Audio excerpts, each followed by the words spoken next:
on, everybody? Welcome to the No Hope Podcast, where we want the world to know that there is hope. I'm Johnny Zentmeyer. This is my beautiful wife, Kaytee. And welcome to episode 3. We are so delighted that you are here. We're just going to have a great conversation right now. Absolutely. So what we like to do, kind of shoot from the hip. First, we kind of, talk about what our fit or what we're wearing, right? So I have the fitted trucker hat, and it says No Hope on it. And then I am rocking one of our angel number t-shirts, which I have on 555. So we'll link them in the description below. And then what about you, sweetheart? Yep, I am wearing the Unrelenting Spirit trucker hat, and I am wearing the 444 angel number tee. We love these t-shirts because they spread messages of hope. You get to be the one when someone sees a repeating angel number, tell them exactly what that means. So we just love these shirts. And I love it too because you don't have to say anything. You could be in a grocery store and somebody sees your shirt and it has exactly what they needed. Like they're praying about something in particular, and then they read your shirt and they're like, "Oh my God, that is a sign from God." So we love it. Yeah, we get to be walking billboards everywhere we go. So the No Idea clothing line likes to be that inspiration in all the pieces that we create. So you are a walking billboard of hope, of love, of peace, of goodness, of all the right things. So I love it. Yeah. Okay, so should we rock, paper, scissors, Rochambeau? Yes. Okay. Winner goes first. Okay, winner goes first. Okay, ready? Rock, paper, scissors. Ah! There you go. I think we knew that was going to happen. There was, something within us knew what to shoot. Right. Okay. So, last couple episodes, we kind of got into funny pop culture moments, but I feel like this week we're just going to kind of dive in deep to the core principles of what No Idea is and what No Hope is, which is purpose, passion, and authenticity. So I'm really excited to just dive right into that today. Absolutely. So the first question I have is, what role does faith and spirituality play in redemption for you? Faith and spirituality play in redemption for me. Yeah.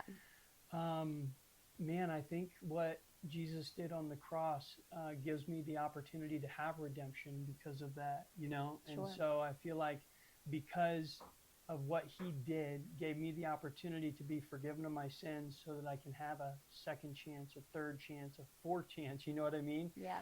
But in a way, we all have our own, I would say similar story of from rags to riches, from struggles to victories, and I feel like that's part of the process of learning who God created us to be and discovering more about ourselves. Is we have to go through that, and I know I say it a lot, but we're refined by the fire, and I think it's so true. Yeah, absolutely. That's really beautiful. I think that for me, in times and moments of redemption, that was really the place to turn to. I'm so grateful that I have a wonderful family, but when it comes down to brass tacks and kind of getting your life back together, that spiritual foundation is what has given me the deepest amount of hope. The promises of God, the ability to have a relationship with the creator of the universe, the ability to come to Jesus, and that deep knowing and that deep understanding because he's been through it all and experienced horrible things, and looking to the cross for that that hope, that deep hope that, okay, maybe you're in a crappy situation right now, but if you keep moving forward and keep doing the right things, that something beautiful is going to come out of it. And I think that always in redemption, faith and spirituality have their place, because I agree. Right? And developing routines around spirituality too, to kind of just get your head right again, I think is huge. Absolutely. That's awesome. Yeah. Okay, my turn. Okay, I have more of instead of topics, questions. So one of my questions was, what are some personal stories of resistance that you've faced? And then how did overcoming them shape your journey? Well, I feel like everyone has this, that throughout their life, they experience some sort of resistance while they're trying to accomplish a goal or create something, and that resistance always makes us so much stronger. And Mm-hmm. I feel like for me, during your time of addiction, that there was a lot of resistance because as a wife and as a mom, you're doing all this stuff, and then you have this resistance of your spouse isn't like fully Present. like present, isn't leading. And so as a woman, you have to take up that leadership role, and it kind of makes the scales of the divine masculine and feminine unbalanced, because as a woman, you have to step more into your masculine energy when you're not being led properly. So I feel Yeah, like that created a deep resistance for me. I can imagine. And then coming out of that, I was like, oh my God, how do Yeah. how do I be really feminine Yeah. again, and fall into that and allow my husband to lead again, Yeah. you know? Yeah, absolutely. And look how strong and incredible of a woman you are. I'm so grateful Thanks. for you. So, Thank you. so what I was thinking about as far as some of the resistance that I faced is, I feel like for so many times, I got clean and sober, and then I relapsed, and then I got clean and sober, and then I relapsed. And there was a point in my life where I thought, I'm not going to be able to do this. How many times have I tried to get sober? How many times have I gone, 6 months, a year, 2 years, and then relapsed? And so I was almost like, I felt like that I was almost believing this lie. But this last time that I got clean and sober, I knew that that was it. But I learned so much through this last time that there are some of the things that I learned through that last relapse that I'm going to take with me forever. And I'm so grateful. But I feel like that resistance qualified me to be able to help people who are struggling where I once was, just like Ed Milet says. Oh, absolutely. And I think that, we continue to go back, or we start experiencing those same things again because we've Mm-hmm. created a pattern. And God's like, I still have something for you to learn in that. Oh, I'm sorry, but I still have something for you to learn in that. So if you're going through a season where you're in a deep challenge, be like, okay, God, I want to learn this time. Please show me and please guide me. We have a sovereign Father who, when we ask, he's going to give it to us. So be open to it. So when you pray for something and you're like, I need to learn this, God, wait till he gives you an answer and listen for the answer so that you can overcome it and get out of that season, right? That's so good. Yeah, wait Wait. and listen. Yeah. It's hard to do, especially in a world where there's always so much going on. Yeah. I think it's so powerful to just stop, wait, take a breath, and just listen. You know. Right. They like a lot of people say that prayer is our time to talk to God, but meditation is our time to listen to Mm. God.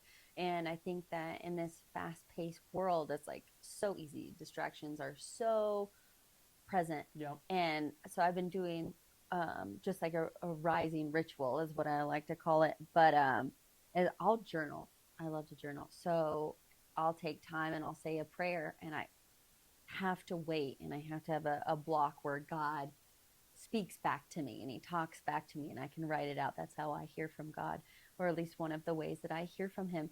And I didn't do it like 3 days. And he like put on my story, he's like, why aren't you waiting for me to talk to you? And I was like, oh, I'm so sorry, God. So I had to get back into that. Oh So man. super important. Yes, very important. Yeah. Okay, what's the next? Oh, okay, for me. All right. um how can we cultivate purpose even in mundane or challenging days? You're really good with this. Hmm. How can we cultivate purpose? Man, I think number one is clearly define it. You Yeah, know, like yeah, in order absolutely. to cultivate purpose of any kind, you kind of have to clearly define what is your purpose. But I think that you can cultivate purpose through becoming a better version every single day Yeah, and working on yourself. And then eventually you've developed all of these daily habits and routines that you do every single day. And then naturally you'll be cultivating that purpose that God has given you. But I feel like clearly defining it, writing it out, know exactly, and it could, your purpose can change over time. But in this season right now, what is your purpose? And if you're not sure, I would write it down so that you can, because our mind is powerful, obviously, our imagination and our mindset. So if we can focus and know exactly what our purpose is in this specific season, then I think you're going to do a lot better. Okay, so like you were saying, I think it's really important to define your purpose. And it does, it changes seasonally. And the other day, I'm like making the bed again, and I'm doing this again and doing that. And one side of me wanted to just be like super annoyed. Like, dude, I made my bed like all these days in a row. You know what I mean? And for me, I'm always looking for growth. I'm always looking for change. I'm always looking for like next level type of things. Mm-hmm. And I think that when you cultivate and create those habits, your brain just kind of goes into like automatic, which I think is so cool because if we can continue with set routines, then it becomes easier for our brain. Our brain doesn't really have to think about it anymore, and it's creating those really healthy habits. And creating those healthy habits can be a foundation for your purpose. Say, Mm. like you're a mom or a dad, you know, you have to get your place cleaned up. You have to make your food. You have to get, for us, we have to get the homeschool things ready and do these certain things. And these certain habits can help to cultivate and make your purpose Mm-hmm. feel good, even in those days where you're like, I don't want to make this, Yeah. you know? But that's when it's the most important to do it. Right? When you don't want to The do it. days that you don't want to make your bed, the days that you don't want to go for a run, the days that you don't want to wake up early, Yes. because everybody can do it on days they feel like it, right? Yes. But it's the ones that are separated that, can accomplish incredible things that do it even when they don't feel like it. Yeah, And absolutely. actually that's something that I've over the years I've really I've almost like I would say like red flagged it, or I would notice it when there's something that I need to do, and I'm like, you don't really need to. I catch on to that really quick, and I almost have this habit develop that when I find myself doing that, I'm doing it. I'm just like immediately doing it, getting it done with, That's really because good. yeah. That's really good because you never know what blessings are right behind doing the thing that you don't want to do. So Come when on you now. when you do that, there's something probably beautiful waiting. And Yeah. think of how many times you've missed that blessing because Yeah. you didn't do it. Right. Oh man. Exactly. But I tell Johnny, he's like a heartbeat. Like me, I'm terrible at waking up in the morning. I wish I was better. I think if I went to bed earlier, I still would wake up later. But he's so good. He's like a heartbeat. He like gets up. He doesn't even press the snooze button once. And I'm like, how does he do Yeah, but that? you do good getting up in the mornings and stuff like that. But You're yeah. being nice. Uh, He's being nice right now. But I'm getting better. I'm getting better. I have a really good routine though. Once I'm up, yeah. I have like a Oh set yeah. thing that I do. Absolutely. Okay, cool. Now you are on to, Okay, so my turn. yep, Okay, so number the two. next one is, what advice would you give someone that is struggling to see their pain as an opportunity? Oh, well, I've experienced this a few times, Mm-hmm. like definitely going through the pain. And I think that a good way to look at it is looking at like if you cut yourself, if you cut your arm or something like that, within your body, all the white blood cells are like coming to war for you. They're coming to heal you as quickly as possible and make sure that you're okay. Now we can take that into a spiritual way as well.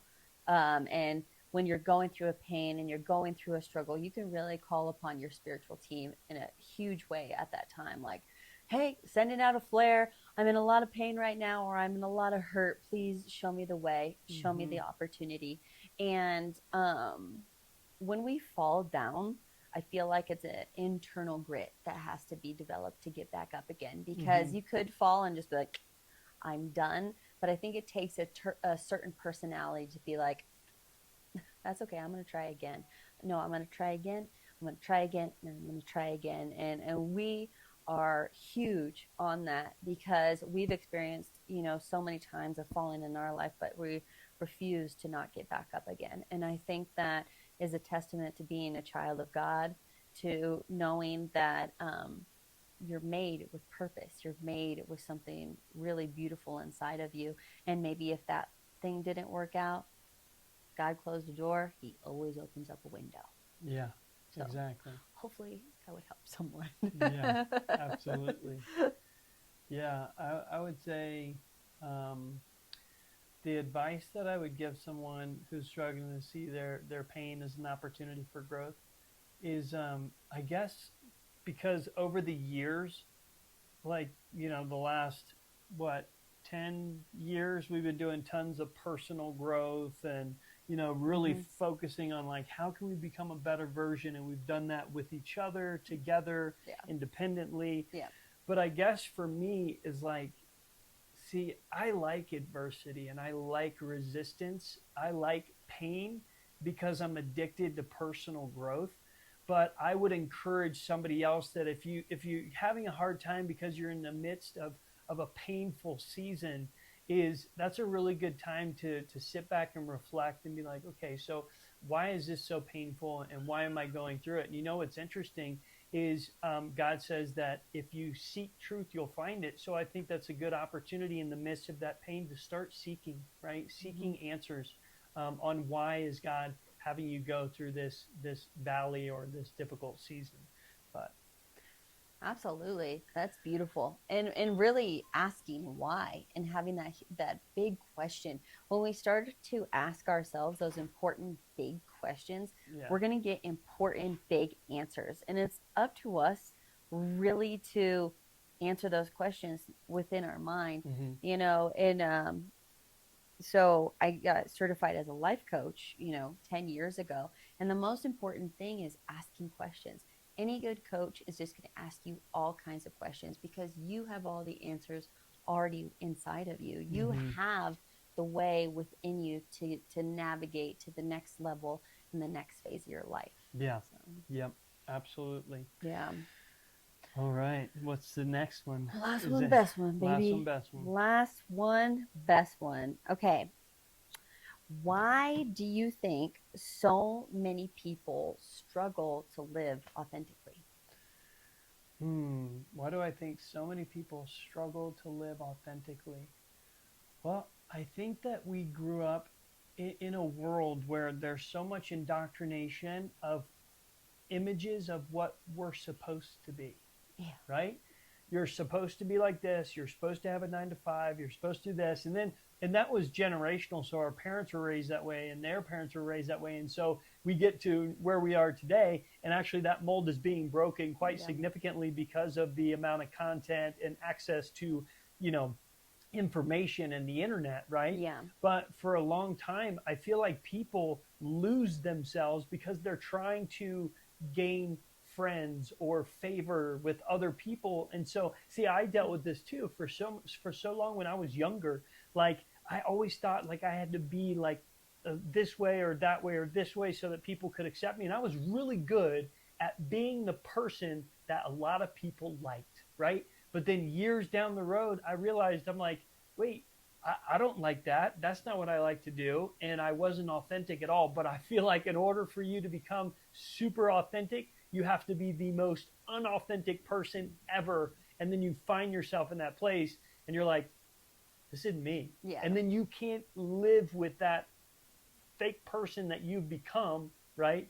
And then you go after that authenticity and you could care less if people accept you or not because you're at a place where you're being yourself and you're being authentic. And so if you lose friends, then who cares because you're being yourself, right? And I Yeah. think that your real friends that want to support you and really care for you, you'll attract them and you'll repel away the fake ones that didn't really even like you in the first place. Yeah. Absolutely. And why would you want to have those fake friends around? Exactly. And I feel like I had a very similar story to you. I grew up super authentic, little, just weird kid that Mm-hmm. was just like myself completely. And then I went to high school and I just like, I wanted so badly to fit in. And like, I felt like if I was like drinking or doing this or doing that, that I was accepted and that Mm-hmm. I fit in.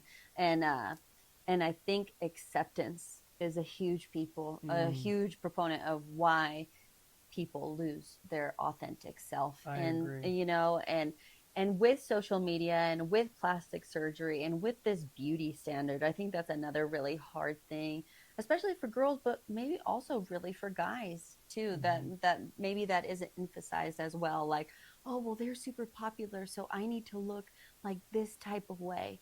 But I Mm-hmm. don't think that's the case. I think that if you're super healthy, I think health is the most authentic way that you Mm-hmm. could be. Because if you're living in a healthy state and you're hydrated and you're happy and you're healthy and you're taking care of your temple and all these things, that your authentic self just begins to shine, Mm-hmm. and the beauty that lies within you starts to come out. Because honestly, we're all going to get, you know, old. Maybe the new old is like now like 200 though, with like Yeah, all of these I think biohacking, so. I think you know. 140, 160 is going to Yeah, be like standard. this guy, he said 180 the other day, and I was like, well, all right, cool. So at that point, As long as like from 100 to 150, you're not like dragging, right, you're you not know. like pooping yourself and That's you're like, like, bro, I can't move, but I'm still here. No, right, no, no, no. exactly. I think that you want to live as fully as possible for as long as possible. And I just want to encourage whoever is listening to this that your most authentic self, who God created you to be, is absolutely beautiful, full of gifts, stunning, and is here to serve and to give Mm-hmm. and to do beautiful, beautiful things that only you can do and Yep, only that you can give. And I think that's a powerful place to rest, you absolutely. know? And that's one of the reasons why we created No Idea and No Hope, Yeah. is because it's so powerful when you know what you're passionate about, when you know what your purpose is, and you're living authentic. Oh my God, it's such a beautiful, It's so beautiful, beautiful. incredible world when you have that mindset and you're authentic and you're doing what you love, what you're going to attract, what you're going to create. And so, Kaytee and I, for the last 10 years, all of the difficult and challenging things that we've gone through, God has taught us so many different things that we're at the season in our life where we're like, man, I want to help and encourage other people that might be struggling with, not being authentic or whatever the case is. But we're Yeah. super passionate about it. I don't know if you could tell right there. Yeah, and in a way, we just like to be in the place of how can we be of service? How can Hmm. we serve? How can we be love, light, goodness, all those things? Yep, absolutely. Wonderful. Yep. Wonderful. So, All right. last one Last one, big before we dog. wrap it up here. Yep. So, I was gonna do like a like a side ball, but or not a side ball. We'll edit that out. Um, so one of the things that I was thinking about is, what would you say, and I'll do the same, to someone who is in a place where they're just like done. They're just like done. They're like, dude, I've tried this. I keep failing. I keep failing. I can't make any money. All these different things. I'm done. That's it. Like, it's pointless for me to even be here. I would say I get it. I understand that deep feeling, and it's almost a feeling of despair, of just like I'm over it, like what's the point? I'd say I understand you completely, but you're still breathing. You're still here. If you were done, and if you were truly done, and if you weren't going to be successful and you had completed your mission here on earth, you wouldn't be breathing anymore. Mm-hmm. So, because you're still here, you have a purpose. Mm-hmm. You have something that you're created to do, but you are unwilling to do it.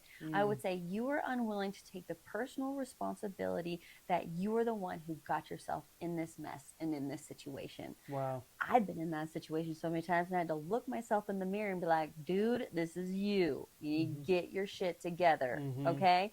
And in starting to get your shit together, you have to look within and you have to ask yourself those hard questions, right? And we have to begin to change. We know what we need to change. When you were in the throes of addiction, you knew that you needed to stop drinking, right? Yeah. It's not like you were Absolutely. like, I don't know why this is happening. Yeah. No, you know exactly why it's happening. And you Mm-hmm. just have to get really real with yourself and get down to brass tacks of like, Yeah. why is my life like this? Yeah. And if I need a quitting moment, give yourself a quitting moment. Maybe do just be done. Just be done for a minute. Yeah. Allow yourself to just be done for a minute. Take a breath. Put on a YouTube meditation. That's where I always go to. Say a prayer and just watch what happens. Yeah. Right? Yeah, absolutely. And it's so hard too, because when you're in the midst of that and everything is just like caving in, it's like the last thing you want to hear is somebody saying something encouraging and Oh, positive to yeah. you. You know, it's Right. like You're like, thank you. it's the last thing I want to hear. But we do want to encourage you that even if you're going through, difficult, challenging things, reach out, man, send us a message. But just know that you're going to get through it, and you might not know it right now or understand why, but in the future you'll look back and you'll be like, oh, I see why God put me through that.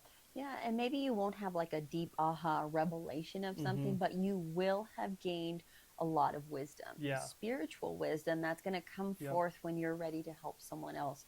When you see somebody else in those same shoes, all of a sudden you're going to have all this like pouring out of you Right. that you didn't have before because you had to overcome that experience and create beauty from all the ashes and all the stuff that looks gross is actually like some bomb fertilizer to grow something beautiful.